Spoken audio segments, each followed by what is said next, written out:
Okay, so this is the forward elevator on deck 7. Just to keep everything the same, I wanted to go ahead and show you from starting the same point on every deck. Today's video is going to highlight 5 important areas on deck 7 of the Norwegian Breakaway. The 5th area is actually going to be linked right at the end of this video. Welcome to Traveling with a Chair with Ken and Cheryl Edmonds. We've been married 40 years, and in that 40 years, we've enjoyed numerous trips to exotic destinations, and we've had some amazing adventures. We've been travel agents, trip planners, and tour guides. Now I travel with a wheelchair, and we'd like to tell you what I do, where I go, and how I get about when I get there. So, here's today's video. In the very forward part of the ship, what we have is the Breakaway Theater. You can get in on either side. Again, right by the elevators forward aft, there's a set of bathrooms. Deck 7 is the first deck that you can get out to the ocean. We'll actually walk over here and just get a look out the window.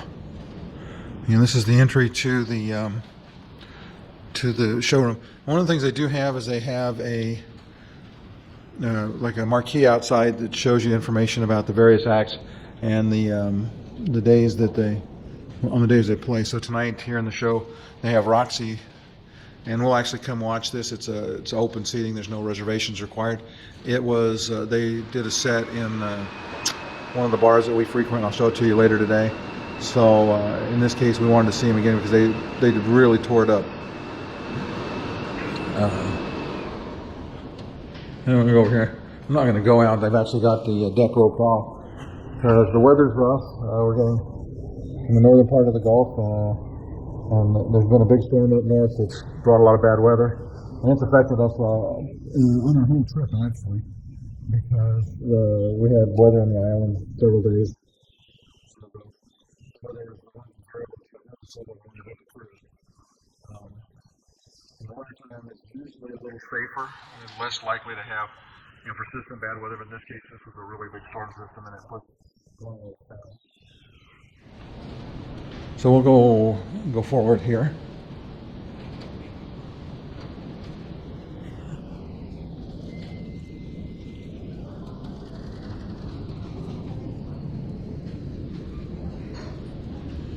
And coming out of the forward elevators and starting to move aft, first thing that you run into is O'Sheahan's. And O'Sheahan's is think of it as an Irish pub. That's the motif they strive to achieve, and they actually do a pretty good job of it. You have a bar, you have tables, and O'Sheahan's is one of the places you can get food. Actually, it's the only place you can get food 24/7. You can always come down here, no matter when you get hungry, and find something to eat. Take just a quick walk in and look around. Normally, they do seat you if you were going to come in here to eat. This early in the day, I don't think they're doing that. But there's a lot of tables in here, quite a bit of space to eat. Just like the buffets have a theme. They have a different special every night. Tonight it says Old Sailor's Seafood Basket. And again, you can still get the window seats and look out between the lifeboats and see the ocean out. So artwork is interesting on the walls. Again, to set up the sense of being in Ireland and an Irish pub. There, it is a bar area as well. We looked at this from down below and saw looked up from the atrium. We could see it. So now we can look down and see the main atrium on deck 6 below us. And there's tables all the way around. Or actually, I shouldn't say tables. There is a bar all the way around with high-topped stools. So that when there's something going on, whether there's usually live music down there in the evenings, different kinds of entertainment, you can see it. They do presentations here. You have a good vantage point from up above.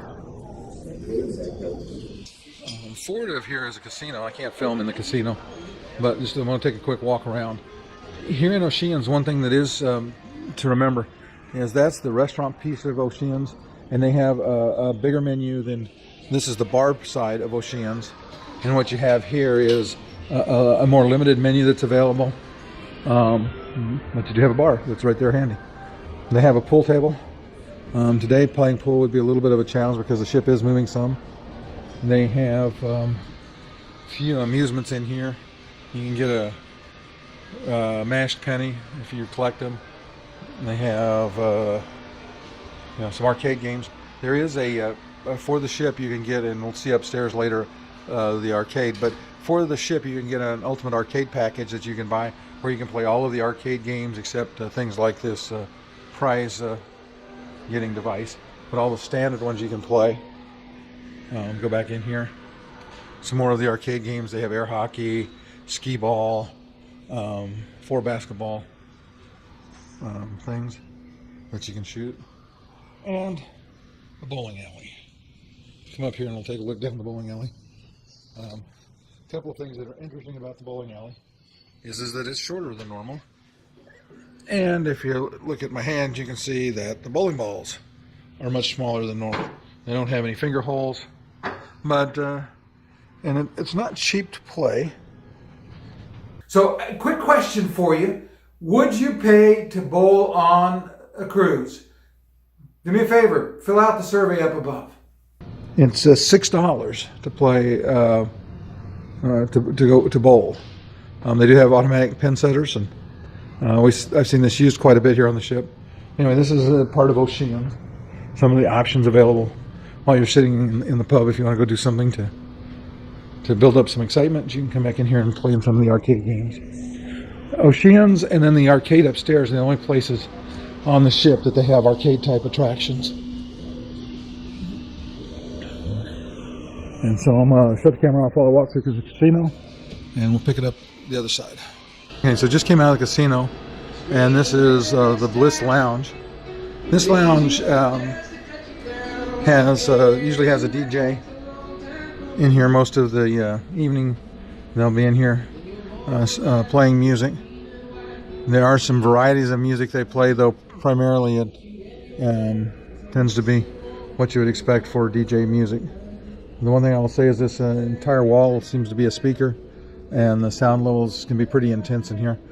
This is one of the places that my wife and I didn't enjoy, but it's just who we are. We're in our 60s, and loud modern music is not our cup of tea. There was one night it was supposed to be a country DJ, and we came in and they weren't playing country music, and so we went ahead and found another venue. And that's the thing, is you'll find that there are always places that you can.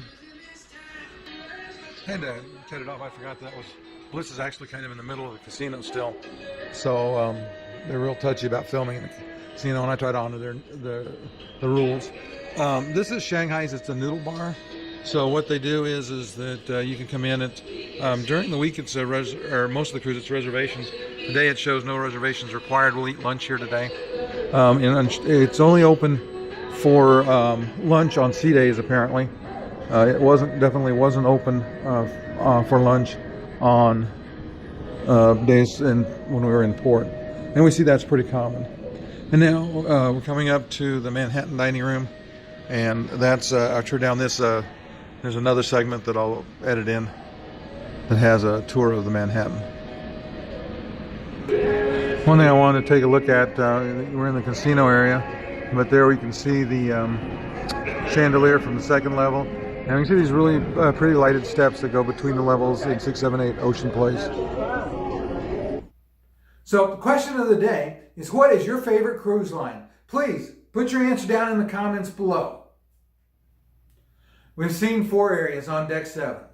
We still have 1 to go, but do me a favor, if you've enjoyed the video so far, hit the like button.